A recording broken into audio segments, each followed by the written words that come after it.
The day Jericho looked at me like I wasn't his mother anymore, I burned the biscuits and blamed the oven. But by the end of that week, I'd know exactly what he wanted, and it'd force me to draw a line I'd never thought I'd need to. I'm Memphis, 55, and I've been holding down this creaky old house on the edge of Juniper Hollow for longer than I care to admit. It's just me and Jericho now, my son, 26, all sharp lines and restless energy, since his father walked out when the boy was barely old enough to tie his shoes. Back then, I could fix his world with a scraped knee and a bedtime story. Now he's a man, and there's a hum in the air between us that's been growing louder, a current I can't quite shut off, no matter how hard I try.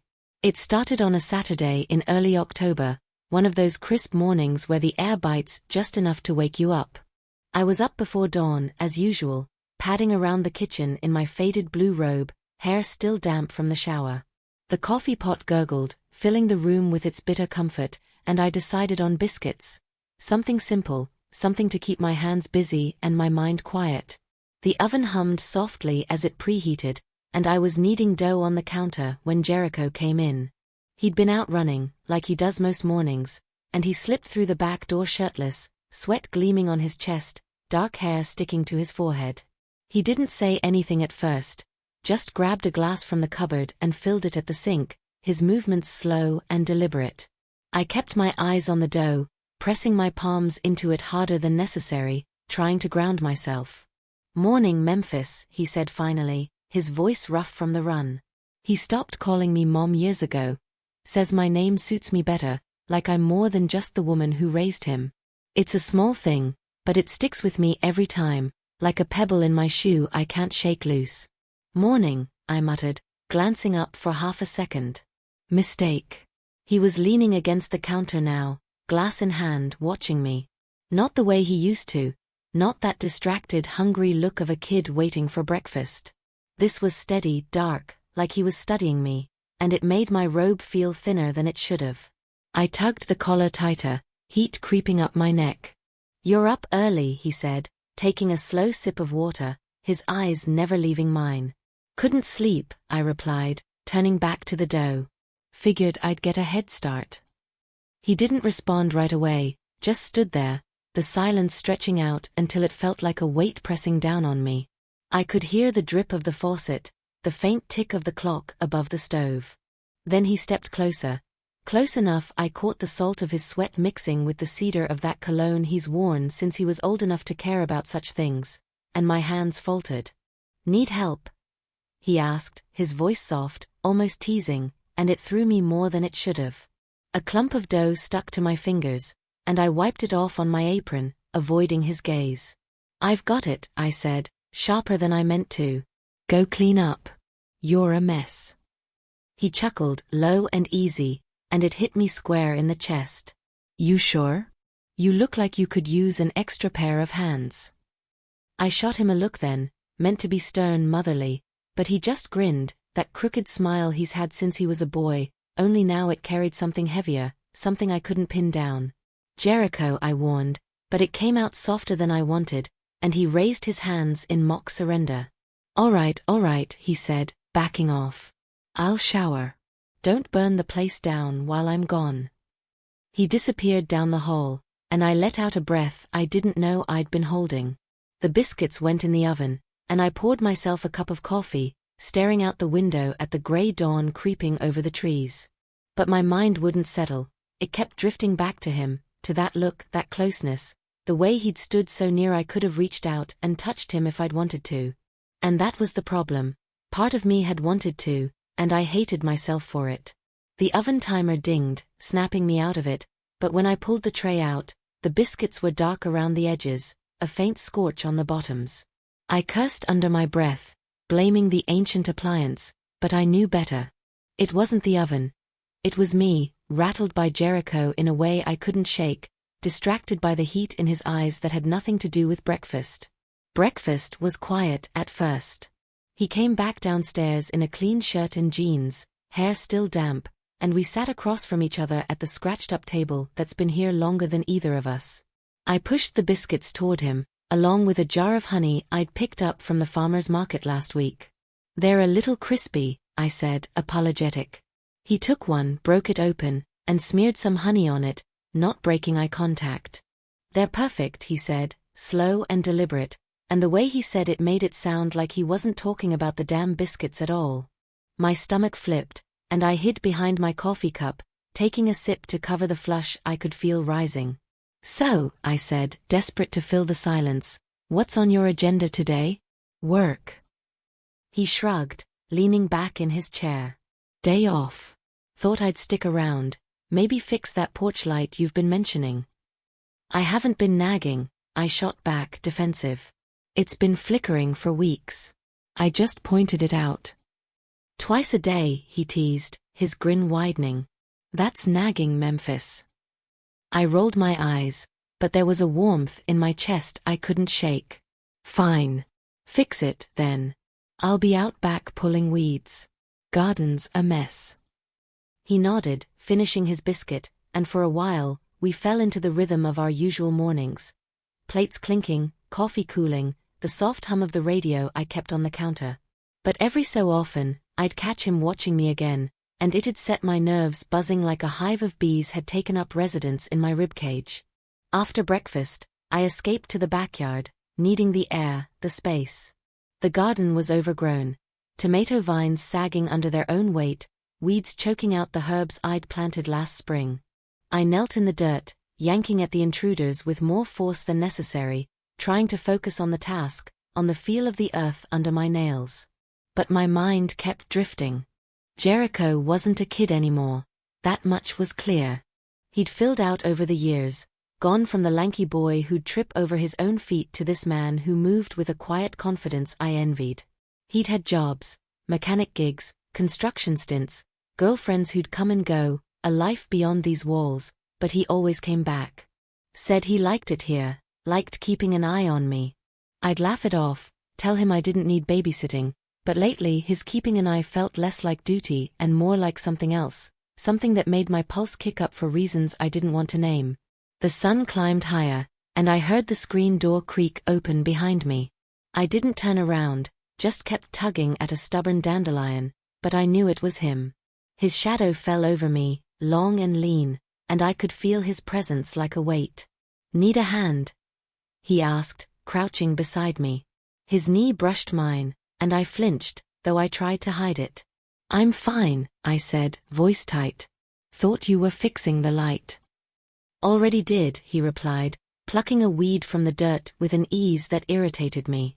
"Figured I'd come check on you. You've been out here a while." "I'm not some old lady who needs checking on, Jericho," I snapped, sitting back on my heels to wipe sweat from my brow with the back of my hand. "Didn't say you were," he said, and there it was again, that look, steady and unreadable. "Just thought you might like the company." I didn't know what to say to that, so I didn't say anything. We worked side by side for a while, the silence thick with something I couldn't, or wouldn't, name. His hands moved quick and sure, brushing against mine now and then, and every time, it sent a jolt through me I couldn't ignore. I told myself it was nothing, just the heat of the day, the closeness of the moment, but the lie felt flimsy even in my own head. By noon, the garden looked halfway decent, and I stood, brushing dirt off my knees. Jericho stayed crouched, looking up at me, the sun catching the gold flecks in his eyes. "You're a mess," he said, echoing my earlier words, but his tone was softer, almost playful. "Speak for yourself," I shot back, nodding at the smudge of dirt on his cheek. Without thinking, I reached out to wipe it off, my fingers grazing his skin. He went still, and so did I, my hand hovering there, the air between us crackling. For a second, I thought he might lean into it, but he just smiled, slow knowing, and I pulled back, heart hammering. "Gonna grab a shower," I mumbled, turning toward the house. "Don't break anything while I'm gone." His laugh followed me inside, low and warm, and I shut the door behind me, leaning against it until my pulse slowed. The shower helped, hot water pounding against my shoulders, washing away the dirt and the tension, or so I told myself. But when I came back downstairs, hair damp and robe tied tight, he was in the living room, sprawled on the couch like he owned it, flipping through some old car magazine. "Feel better?" he asked without looking up. "Much," I said, aiming for casual as I headed to the kitchen. "You hungry? I could throw something together." He set the magazine down, stretching his arms over his head, shirt riding up just enough to show a sliver of skin above his jeans. "Starving," he said, and the way he looked at me then, like I was the meal, made my stomach flip. "Sandwiches it is," I said quickly, busying myself with bread and cold cuts, anything to keep my hands moving, my mind occupied. He followed me in, leaning against the counter again, and I could feel his eyes on me as I worked. It was maddening, the way he could just stand there, saying nothing, and still unravel me.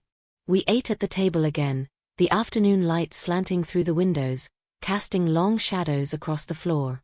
He talked about some project he'd been tinkering with in the garage, an old bike he was fixing up, and I nodded along, grateful for the distraction.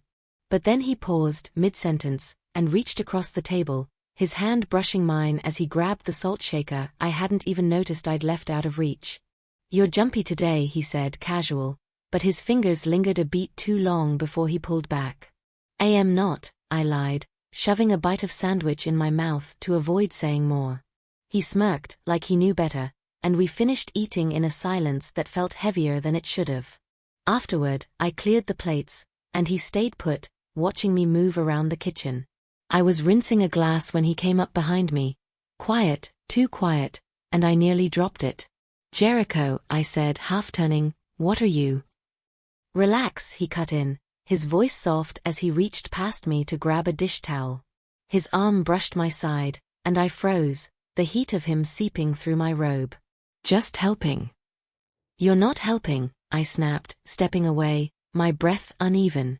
"You're in my way." He didn't argue, just dried his hands slow and deliberate, holding my gaze. "Sorry," he said, but he didn't sound sorry at all. He sounded amused, like he'd won something I didn't even know we were playing for. The rest of the afternoon passed in a blur. I kept busy, laundry, dusting, anything to avoid sitting still with him, but he was always there, hovering at the edges, fixing things that didn't need fixing, asking questions that didn't need answers. By evening, I was worn thin, the tension coiling tighter with every glance, every brush of his presence. Dinner was leftovers, reheated chili from the night before, and we ate on the couch, some old western flickering on the TV. He stretched out beside me, his leg pressing against mine, and I didn't move away this time. Didn't have the energy to fight it. The movie droned on, gunshots, dusty trails, men shouting, but I barely heard it.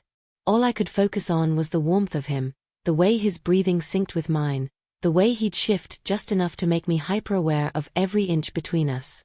"Memphis," he said at one point, voice cutting through the haze, and I turned to find him looking at me, the glow of the screen painting shadows across his face. "What?" I asked, throat dry. He didn't answer right away, just studied me, like he was weighing something. Then he reached out, slow, and tucked a strand of hair behind my ear, his fingers grazing my cheek. "You're beautiful," he said, simple, like it was a fact. I laughed, shaky, swatting his hand away. "Don't be ridiculous." "I'm not," he said, and the earnestness in his voice stopped me cold. For a moment, we just sat there, the air thick with something unspoken, something dangerous. Then he leaned back, breaking the spell, and I let out a breath I hadn't realized I'd been holding. The movie ended, credits rolling, and I stood, needing distance. "I'm turning in," I said, voice tight. "Long day." He nodded, but as I headed for the stairs, he called after me. "Night, Memphis." "Night," I echoed, not looking back. Upstairs, I shut my door and leaned against it, heart pounding like I'd run a mile. The house settled into silence, but I couldn't sleep, not with the memory of his touch, his words, looping through my head. "I'm his mother," I told myself over and over, but the mantra felt hollow. "He's Jericho, and he's got a way of making me forget that, just for a heartbeat." The next day, Sunday, dawned gray and heavy, clouds hanging low over Juniper Hollow like a blanket. I woke late, groggy from a night of restless dreams I couldn't quite recall, and dragged myself downstairs. Jericho was already up, coffee brewing, flipping through the same car magazine on the couch. He looked up when I came in, his expression neutral, like last night hadn't happened. "Morning," he said, casual. "Morning," I replied, pouring a cup and sitting at the table, keeping distance between us. "Sleep okay?" "Fine," he said, flipping a page. "You?" "Fine," I lied, sipping my coffee. The silence stretched, but it wasn't as charged as yesterday, just heavy, like we were both waiting for something to shift. The day passed slow. I stayed busy, scrubbing the fridge, reorganizing the pantry, while he tinkered in the garage, the faint clank of tools drifting through the open window. We ate lunch separately, me at the table with a book, him outside on the porch steps with a sandwich. It felt normal, safe, and I clung to that, hoping whatever had stirred yesterday would settle. But by evening, it crept back. I was in the kitchen, chopping onions for a stew, when he came in, wiping grease from his hands with a rag. He leaned against the counter, watching me work, and the air thickened again. "Smells good," he said, voice low. "It's just stew," I replied, keeping my eyes on the knife. "Nothing special." "Everything you make is special," he said, and I glanced up, caught off guard. His eyes were steady, warm, and my knife slipped, nicking my finger. I hissed, dropping it, and he was there in an instant, grabbing a towel. "Let me see," he said, taking my hand. His grip was firm, his skin warm against mine, and I froze, the sting of the cut forgotten. "It's fine," I said, pulling back, but he held on, wrapping the towel around my finger. "Hold still," he murmured, his face close, too close, and my pulse raced. For a second, I thought he might stay there, but he stepped back, letting go, and I turned to the sink, rinsing the cut, my hands shaking. "Dinner's in an hour," I said, voice tight, needing to fill the space. "Need help?" he asked, and there it was again, that tone, soft, probing. "No," I snapped, sharper than I meant. "I've got it." He nodded, backing off, and I finished cooking alone, the stew simmering while I tried to steady myself. We ate at the table this time, the TV off, the quiet broken only by the clink of spoons. He didn't push, didn't linger, and I thought maybe we'd dodged it, whatever it was. But after dinner, as I washed dishes, he came up behind me again, silent as a shadow. "Memphis," he said, and I turned, suds dripping from my hands. "What?" I asked, wary. He hesitated, then stepped closer, his voice low. "You ever think about us? What we could be?" My heart stopped. "What are you talking about?" I asked, though I knew. "You and me," he said, eyes locked on mine. "This house. It's always been us, but it doesn't have to stay the same." "Jericho," I said, firm, "I'm your mother. That's all." "Is it?" he pressed, stepping closer still. "I see you, Memphis, not just as mom. I see you." I backed up, hitting the counter, my breath short. "Stop," I said, voice shaking. "This isn't right." He stopped, hands up, and nodded. "Okay," he said, soft. "I'll drop it." He left the kitchen, and I stood there, trembling, the dishwater cooling around my hands. He'd cracked something open, and I didn't know how to close it.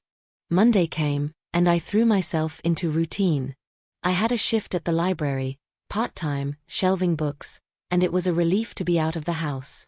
Jericho was gone when I left, off to his mechanic job, and I spent the day surrounded by quiet stacks, letting the mundane soothe me. But when I got home, he was there in the garage, the bike in pieces around him. "Hey," he said, looking up as I passed, his tone normal. "Hey," I replied, heading inside. Dinner was quick, grilled cheese, and we ate in silence, the tension still there but muted, like a radio turned low. Tuesday was more of the same, work, distance, a fragile peace. But Wednesday it broke. I was off, and he came home early, storming in with grease on his shirt, frustration in his stride. "Bad day?" I asked, looking up from the couch where I'd been knitting. "Yeah," he muttered, tossing his keys on the counter. "Boss is a jackass. Want to talk?" I offered, setting the needles down. He paused, then sat beside me, close, too close. "Not really," he said, but his leg pressed against mine, and I didn't move. We sat there, the quiet heavy, until he turned, his hand resting on the cushion near my shoulder. "Memphis," he said, voice low, "I meant what I said the other night." My chest tightened. "Jericho, don't." "I have to," he said, urgent. "I'm not a kid anymore. I see you, really see you, and I don't want to just be your son. I want more." I stood, heart pounding. "No," I said, firm. "You're my boy. That's it." He stood too, stepping closer. "It's not just that. You feel it, I know you do." "I don't," I lied, backing away. "This stops now." He stared at me, then nodded slow. "If that's what you want," he said, and walked out, the garage door slamming behind him. Thursday was quiet. He left early, and I spent the day alone, wrestling with what he'd said. He wanted something. Companionship, a redefinition. Not the twisted thing I'd feared, but still more than I could give. I'm his mother, and that's the line I hold. Friday night, he came home late, and I was waiting in the kitchen, coffee cold in my hands. He stopped when he saw me, wary. "We need to talk," I said, steady. He nodded, sitting across from me. "Okay." "What you said," I started, "it's not happening. I'm your mother, Jericho. That's all I'll ever be. You're my son and I love you, but this thing you're pushing, it's done." He looked down, then up, eyes clear. "I get it," he said, soft. "I pushed too far. I see you, Memphis, and I wanted you to know that." "I know," I said, gentler now. "But it stays here, mother and son. Nothing else." He nodded, a small smile breaking through. "All right." Saturday dawned bright, and we fell back into routine. Coffee, biscuits, unburned this time, normalcy. The hum was gone, the line drawn. He's Jericho, my son, and I'm Memphis, his mother. Whatever he'd wanted, whatever I'd felt, it's settled now, locked away. We'll go on, because that's what we do, and I'll never wonder again. I know where we stand.